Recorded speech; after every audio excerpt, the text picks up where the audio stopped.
San Francisco, 1968. A city perched on the edge of the Pacific, where fog rolled in like a living thing, and the streets buzzed with the energy of a generation in flux.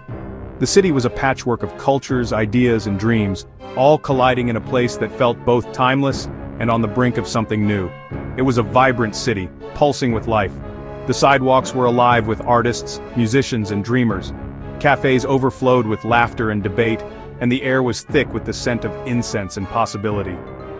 San Francisco was a beacon for those seeking freedom, a place where the rules seemed to bend and anything felt possible. The summer of love had just swept through the city, painting a vivid tapestry of hope, rebellion, and freedom. Young people from across the country flocked to Haight-Ashbury, drawn by the promise of peace and a new way of living. The city pulsed with music, color, and a sense of unity that seemed unbreakable. But beneath the surface, a darkness lurked. The same fog that made the city mysterious also hid its secrets. In the shadows, fear began to take root, unnoticed by those basking in the city's golden glow. A shadow began to spread, cast by a killer who would soon grip the city in fear. Whispers of violence crept through neighborhoods, and the sense of safety that had defined San Francisco started to unravel. He would become known as the Zodiac Killer, a name that would haunt the city and the nation. His crimes were as mysterious as they were brutal, and his taunting letters would soon become infamous. December 1968 marked the horrifying debut of this enigmatic figure. The city awoke to headlines that would change everything as the first details of a chilling crime began to emerge. On a cold winter night, a young couple, David Faraday and Betty Lou Jensen, parked on a lover's lane in Benicia, seeking a quiet moment together. But their evening ended in tragedy. They were brutally murdered, their lives cut short in a senseless act of violence that stunned the community. This marked the beginning of a nightmare that would haunt Northern California for years to come. The sense of innocence was shattered, replaced by a growing unease that spread far beyond the city limits. The Zodiac Killer, as he would soon name himself, shattered the city's innocence. People gathered in fear, reading every new headline with dread, wondering if the terror would strike again. He replaced hope with fear, certainty with doubt, and left a chilling question echoing through the decades. Who was he? The city would never be the same, and the hunt for the Zodiac had only just begun. The Zodiac didn't remain silent for long. In July 1969, another couple, Darlene Farron and Michael Mageau, fell victim to his brutality. This time the attack took place in a Vallejo parking lot. Mageau, shot multiple times, miraculously survived, providing crucial details about the assailant and his chillingly calm demeanor. Fear tightened its grip on the Bay Area. The randomness of the attacks, the cold-bloodedness of the killings, and the lack of a clear motive left the public terrified and authorities baffled. The Zodiac had become a terrifying enigma, a phantom preying on innocent lives. September 1969, the world was changing and so was the face of fear in Northern California. The Zodiac Killer, already a name whispered in anxious tones, was about to escalate his reign of terror in a way no one could have predicted. Lake Berryessa, a picturesque Northern California getaway, was known for its tranquil waters and rolling hills, a place where families and couples came to escape the bustle of city life. But on this fateful day, the serenity of the lake was shattered forever, as it became the stage for the Zodiac's most brazen and theatrical attack yet.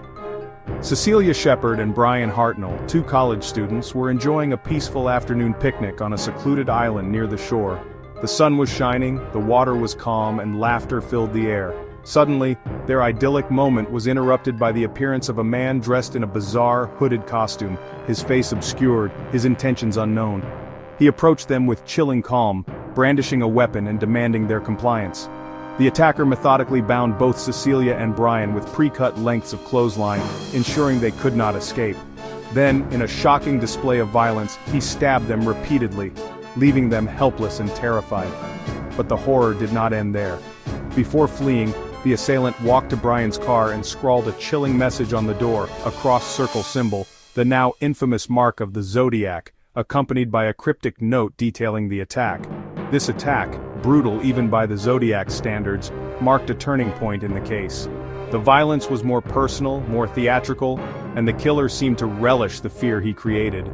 News of the crime spread quickly, sending shockwaves through the community and leaving investigators scrambling for answers. The killer's cryptic message included a chilling boast. "By knife," it read, "I claim my victims." This was not just a signature, it was a taunt, a declaration of power. The Zodiac wanted the world to know exactly what he had done, and he wanted them to be afraid. The public was now acutely aware.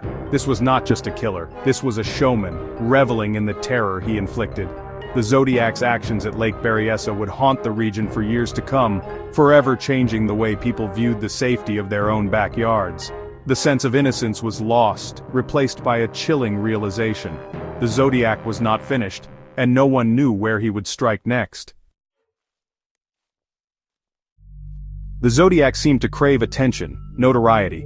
His weapon of choice extended beyond guns and knives to include something far more insidious: fear itself, amplified through communication. Throughout his reign of terror, the Zodiac sent numerous letters to newspapers, taunting police and the public alike. These letters, often filled with bizarre symbols and coded messages, became a hallmark of the Zodiac case. His ciphers tantalized and frustrated investigators. Some were solved, offering glimpses into the killer's twisted psyche, but others remain unbroken, their secrets buried with the killer himself. The investigation into the Zodiac Killer was extensive and frustrating. Over the years, police investigated countless leads and considered numerous suspects. Arthur Lee Allen, a former schoolteacher with a history of disturbing behavior, became the prime suspect. Allen owned a watch with the Zodiac symbol, wore the same size shoe as footprints found at one crime scene, and even wrote threatening letters similar to the Zodiac's. However, despite compelling circumstantial evidence, DNA testing failed to definitively link him to the crimes. Despite decades of investigation, the Zodiac Killer's identity remains a mystery. The murders officially attributed to him stopped in 1969, but the case continues to fascinate and frustrate law enforcement and amateur sleuths alike. Theories about the Zodiac's identity and motives abound. Some believe he was a skilled cryptographer, others a disgruntled loner seeking revenge. Did he die? Did he disappear, taking his secrets with him? The unanswered questions fuel endless speculation. The Zodiac case, a chilling blend of true crime and unsolved mystery, has left an indelible mark on American culture.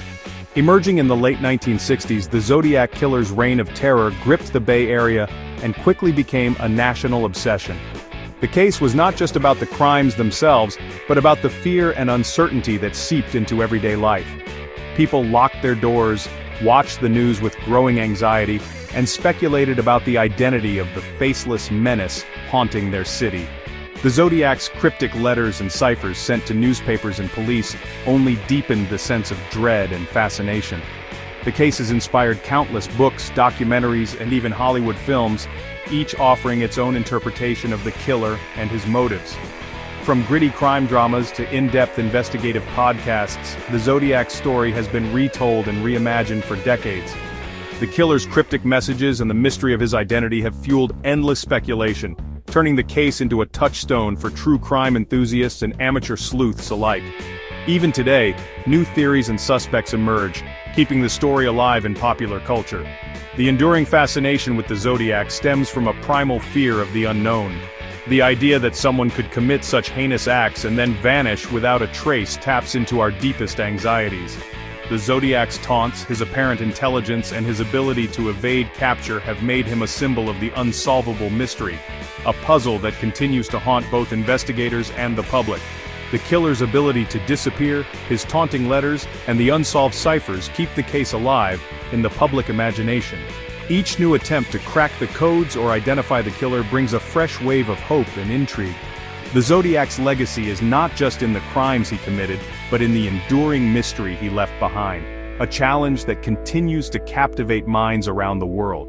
The Zodiac Killer may be a ghost from the past, but his shadow still lingers, a reminder of the darkness that can lurk beneath the surface of even the most vibrant city.